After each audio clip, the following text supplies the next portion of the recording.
Future me here. There's a couple things I forgot to mention last night when I did the initial switch to 1 month later thing. So I'm just gonna mention here and put them at the beginning. But couple things I forgot to mention. One, the mouse functionality is pretty cool. I haven't really used too much of it just because I mainly just play Mario Kart World, and there's really no reason to like navigate the menus with the Joy-Con 2s detached. So they're always attached to my Switch 2. So I really haven't had any reason to mess with it. But from what I did, it is pretty intuitive and nice that you can click on stuff and actually use mouse functionality. Now, I think that'll be more in line with that when Netflix and YouTube possibly on there, maybe Hulu and stuff like that. That would definitely be more useful than using the like D-pad. But other than that, like the handheld mode, haven't really played much of anything in handheld mode from what I've played. The screen looks fine to me. I don't notice any ghosting issues or anything that I've heard about from like Digital Foundry or anything like that. Now that could just be me. My eyes aren't that good. I have like astigmatism and other things, obviously, because that's why I wear these. So I might not be seeing the ghosting issues. I honestly don't know what to look for with stuff like that. But other than that, I still recommend it. Even if you solely want to play it in handheld mode, you'll probably still get like I think they say 2 to 6 hours. Figure about 2 to 4 hours, depending on what game you're playing in handheld mode. So just use your best judgment, basically. But here's the rest of the video and my thoughts on the Switch 2. So, hope you enjoy. Thanks for watching. Alright, I've seen a lot of creators do their own thoughts on the Switch 2 a month later, and it sounded like a good idea for me to do one. Just because I think I have a little bit of a different perspective on things. I know people probably hate when I say that, but I really do think I have a different perspective on things when it comes to like gaming. Because I game differently than a lot of people do, and I'm into a lot more different things, and I buy systems for different reasons than other people do. Um, and there were a couple reasons why I bought the Switch 2 right out of the gate. One of them being I was curious about how well the backwards compatibility was, and if it actually improved a lot of Switch 1 games, which it actually does. Like Hyrule Warriors plays a little bit better. But, well, both versions of Hyrule Warriors, Age of Calamity, or I should say both games, Hyrule Warriors, Age of Calamity, and Hyrule Warriors Definitive Edition, both play better than they did on the Switch 1. Hyrule Warriors Definitive playing at a full 60 frames a second with little to no dips from what I've heard and seen, and Age of Calamity playing at 30 frames a second pretty solidly. I didn't notice any frame drops. There might be like some here and there, but I really, I hate to harp on this again, but I really think they should release a 60 FPS like patch for that game because I think it could do it, but it might dip a little bit depending on how well optimized the game is. But I know on like emulators and stuff, I believe people were able to get Hyrule Warriors Age of Calamity running properly the way it should at 60 FPS when they uncapped the frame rate or whatever. But I don't know anything about that, so I'm not positive on that. But I would say the Switch 2 would probably be able to do that. But that's one of the main reasons why I did it. I bought the Switch 2 at launch because I was like, if there's even any semblance of hope that some games could get improvements out of the Switch 2, then it's worth it. And all the games I played did. And some of the games still looked like doo doo, but they ran better. MK11 being one. Sure, it ran better, but it still looked like crap. Like that. Do I really think they're gonna fix MK11 graphically? No. Do I think it's possible they might do it for MK1? Maybe. But I think MK11, no. But like some games are just gonna stay looking like ass and be like 680 or 640p, whatever the hell MK11 runs at. It's definitely not like a very pleasing resolution to run at.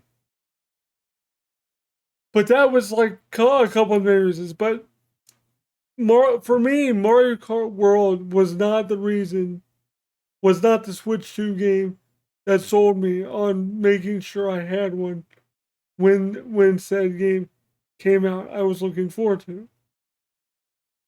And yes, I did buy Mario Kart World, but that was just because I wanted something new to play with my Switch 2, which I will admit, Mario Kart World is way more fun than I ever thought I would be having with it, with it being a Mario Kart game. Because I've already said this a billion times, I'm not the biggest Mario Kart guy, especially when it comes to like Super Mario Kart and Super Nintendo. That game is dog crap compared to like anything after that. Like Mario Kart 64, and I honestly, I'm going to say this, and people are probably going to crucify me in the comments, but I've never played Double Dash. I've seen it played, but I've never actually experienced it ever. Have I had opportunities to? Yes. Did I ever pop it in and try to play it? No. Why? It just, I was never a huge fan of Mario Kart to begin with, but Mario Kart 64 was like a pretty good Mario Kart. But the last Mario Kart game I really got into, because the online aspect of it, was 7 on the 3DS. But with Mario Kart World introducing like Knockout Tour and all this other stuff, the free roam to an extent, the free roam is kind of for me. But Knockout Tour is like stupidly fun for some reason. I've been having a lot of fun with that mode. A lot. But am I saying to rush out and buy a Switch 2 right now? Especially with the game being $80 if you buy the $450 version of the Switch 2. No. Now, if you buy the one with the digital copy of Mario Kart World for $500, is it worth it then? That's debatable. Did you like Mario Kart 8 and 8 Deluxe? If you did, then you're probably gonna like this one. Now, granted, they've changed stuff and made the intermission levels like kind of mandatory on like standard races or whatever. But like for me, I don't really play on standard races online, so like I get why people are pissed. That's what you play, but like that's why I play Knockout Tour, because at least you're getting like a 20-minute race, depending on how good you play in the race.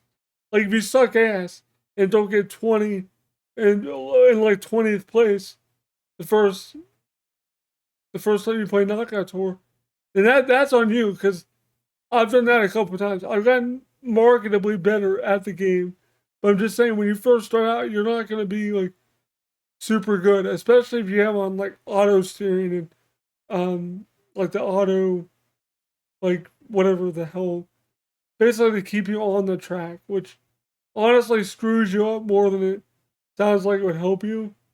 I guess on some levels it would help you with levels that are easy to fall off the track and get like taken up by Latiku, but other than that, like it's kind of dog shit to play it that way.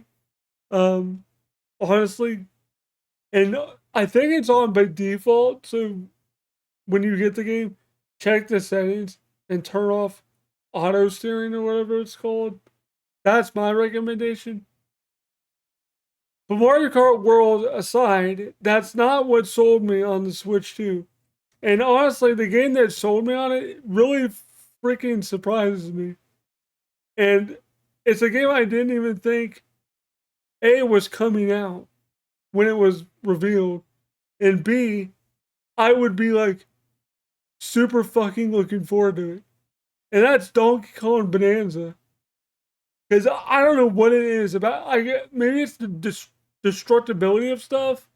Maybe it's just like the free roaming almost aspect of it. But that game looks really freaking fun. And I don't know what it is. But I have a feeling when I pick up the Switch 2 controller and actually play that game, which the Switch 2 controller should not be $90 or $85, whatever it is. That controller is not. I still stand by that. It's a great freaking controller, but it's nowhere near worth $90 or whatever the F it retails for. It's like $84.99, but technically with tax, it's like $90 where I live. But whatever, that's beside the point. It's still a decent controller. It's got a good D-pad. It improved upon the overall feeling of the Switch Pro controller, and the battery life is still like super fucking good. It's the best controller battery life that is out there, hands down. That I've played. It blows the water with the PS5 controller by a wide margin. Because I've only had to charge the controller twice so far. Once when I got it, and once again, like 2 days ago, at the time of filming this. So yeah, the controllers, like the more I play with it, the more I love it. But like, why is it $85? That's stupid, dumb, dumb. Anyway, going back to Donkey Kong Bonanza, I don't know what it is about that game, man. It just looks so freaking good. It actually looks like a actual polished Donkey Kong like 3D experience. It does not look like utter dog crap like DK64 did. And I know there's a lot of people that don't like that game, but that game, I just never got into it. It just doesn't play good. The platforming is terrible in that game. And I'm not saying it's gonna be great in Bonanza. It could be garbage too for all I know. I don't know. I haven't played the game yet. But it looks very fluid. And the whole Pauline dynamic and all that stuff with her like singing stuff and the pseudo multiplayer aspect of like a cooperative person playing as Pauline, like shooting um like music notes. I don't know how to put it, like what would be happening there. Like I guess like firing music notes off at enemies and certain things. That seems super cool to me. I probably won't experience it because I don't have anyone here to play it with besides my wife, but she doesn't really play video games. But she'd probably be interested to like try it out at least. So I'll probably let you guys know how it is when I do a like review of the game and stuff. Um, but yeah, that's honestly what sold me on the Switch too. It's not like Metroid Prime 4. That does look good. And the only reason that was good to me is because I actually played Metroid Prime Remastered as of recent, like within the past like year and a half, I guess. And I loved it. It was a really good game. And I never played Metroid Prime before. Now I'm not saying I'm gonna rush out and like buy it right away or nothing, but like it will be a game I will probably play. Hopefully they release like 2 and 3, Prime 2 and 3 at some point on like NSO on GameCube or something like that. Um, or like port it over or something. 'Cause I think 3 was Wii exclusive, I think. So they couldn't obviously port 3. They'd have to just port 2. And Like honestly, I don't know how big the story is going to be with 4. From like, will you have to play the prerequisites to know what's going on in 4 fully, or will they kind of just like catch you up on things if you haven't played it? That's what I'm gonna wait a little bit to see like what people say. Like, oh, do you have to play the first 3 to really grasp the entire story? I don't think it's gonna be that way, but just in case it is, I don't want to just jump in head first and be like, yeah, I'm gonna play this.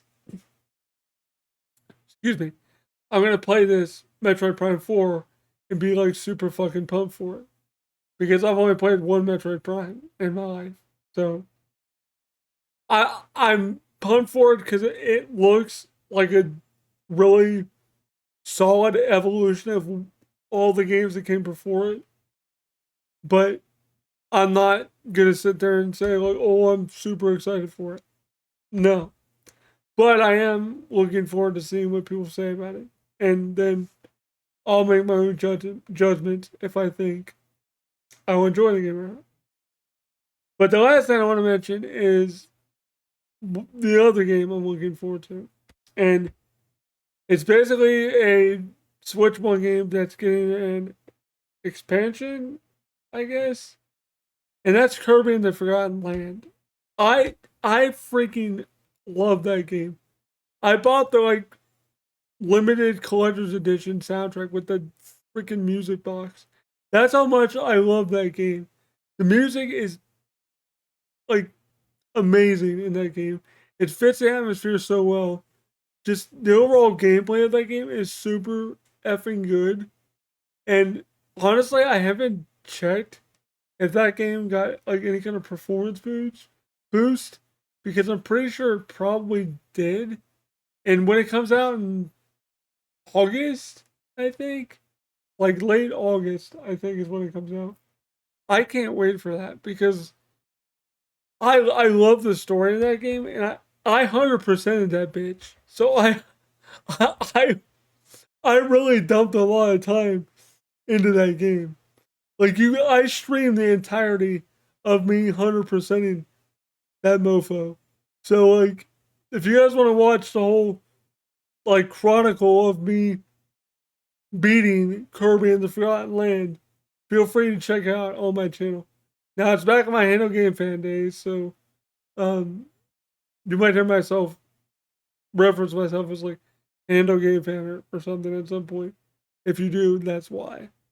Because it was back when the game came out. Um, God, I really wish I had a better setup so I could stream the expansion. I don't think I will by August since of all this stuff that has been happening with my dad and stuff. I don't know. That probably will put a damper on that. But I will. I'm going to bring it up with him in about a week or two. Give him some more time to recover and stuff. Cause man, I would love to like stream a bunch of stuff like Mario Kart World, um, Kirby, Metroid, even Donkey Kong. I would love to do that, but I won't be able to in time. Um, yeah, man, it just sucks. I can't really do my due diligence as a content creator for you guys because some of you guys might listen to like my feedback and stuff on games and take what I say to heart. That's why I want to be as thorough as I can with what I'm saying here, so you guys can get like a full grasp of what I think of the Switch 2. So in closing, do I think the Switch 2 is worth buying or was worth buying a month later? For me, yes. I don't regret it whatsoever. For others, if there's games out there you want and games out there that look good to you, Street Fighter 6, Cyberpunk, any of the other third party games, and you don't have any of the other consoles, like a PS5, Xbox, PC even, and you don't have access to any of those, look into getting this and see if it fits what you want. And if you haven't bought a Switch One yet, or never bought a Switch, and you're looking to play like Tears of the Kingdom, Breath of the Wild, um, Hyrule Warriors, both of those, Link's Awakening, Echoes of Wisdom, stuff that benefits from having a Switch 2 and will benefit you by have been waiting to play Switch games. Yeah, I recommend buying a Switch 2 if there's enough reason for you to buy one. Don't be a dummy like me and buy one for like 2 games. Because I understand people don't have the luxury of like having a lot of money and disposable income. Neither do I, but my wife and I kind of saved up for it. We planned for it kind of, so that's why we were able to buy the system and buy the physical cartridge, which was $80 for some stupid reason for Mario Kart World. But I don't regret it at all. I really don't. And I think if you've been a fan of Nintendo in the past and you've never gotten a Switch, it's definitely worth looking into getting a Switch too. That's honestly what I think, and I can't wait to see what else this system will produce and what Nintendo will will do with it, and what other developers and third parties will be able to push on this console. Because I still firmly believe there will be like Dragon Ball Sparking Zero, um, RoboCop Rogue City. I'm honestly surprised that hasn't been announced for Switch 2 yet, especially with that unfinished business expansion coming out, which really sucks. Not to go off on a tangent about RoboCop here, but that really freaking sucks. That comes out the same goddamn day as fucking Donkey Kong, man. I want to play the RoboCop thing so bad because that game was way more fun than I thought it was gonna be, and I love that fucking game. And I got to meet RoboCop like a year ago, I think it was at this point, and he was super nice, and I got it signed by him. So yeah, like I would love to see Switch 2 get RoboCop Rogue City plus the expansion. But other than that, I don't know what Switch 2 could hold for the future. Who knows? We could get crazy like games like, I don't know, Legend of Zelda Ocarina of Time 4K remaster or something, or a 4K remake, something crazy like that. Who the hell knows, man? Mario Galaxy 3, I don't know, like Mother 3 could finally come to Switch 2. Who knows? Maybe a Mother 3 remake or something. That's not gonna happen.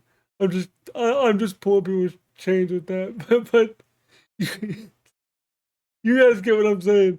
Like, I think sky's the limit with this because I think this will be supported for like 7, 8 years, just like the Switch One was. And I can't wait to see what gets put on this console because I think it's gonna surprise a lot of people with what it can actually do. So yeah, that's my thoughts on the Switch 2 about a month later. So yeah, anyway, hope you guys enjoyed this video. Thanks for watching. This has been Rolling with Kevin, and I am rolling out. Peace. Thank you all for watching this video. If you did like it, don't forget to leave a like, comment down below, subscribe, click the bell button for all notifications so you get notified if I go live, post a video, post on my community page, or anything like that if YouTube does notify you. Sometimes it doesn't always do it, but hopefully it does for you guys. Anyway, thank you guys so much for supporting my Patreon. Shoutouts go to my patrons, Sonny Silva, Catfish Cat, Lee Fernay, Team Dale, Elliot Scott, Mac and Dude, Preliab, Harry Fernandez, William Scott, AJ Gottawa, Oliver Frederick, Landon Ernhorn, Marcus Malahi, Brianna, Nuclear Reactive Man, Rebecca H., Just Good Enough, Gorgon Kluskovic, Justin M. Deggans, Daniel Childs, Patrick Oliver, and Harold Huckabee. Thank you all so much. I really do appreciate it. If you do want to support the channel, it's only $1 a month. That's all I ask. It really does help with the channel a lot to keep this going. Thank you guys so much. I really do appreciate it. I hope you guys enjoyed this video. And this has been Rolling with Kevin, and I am rolling out.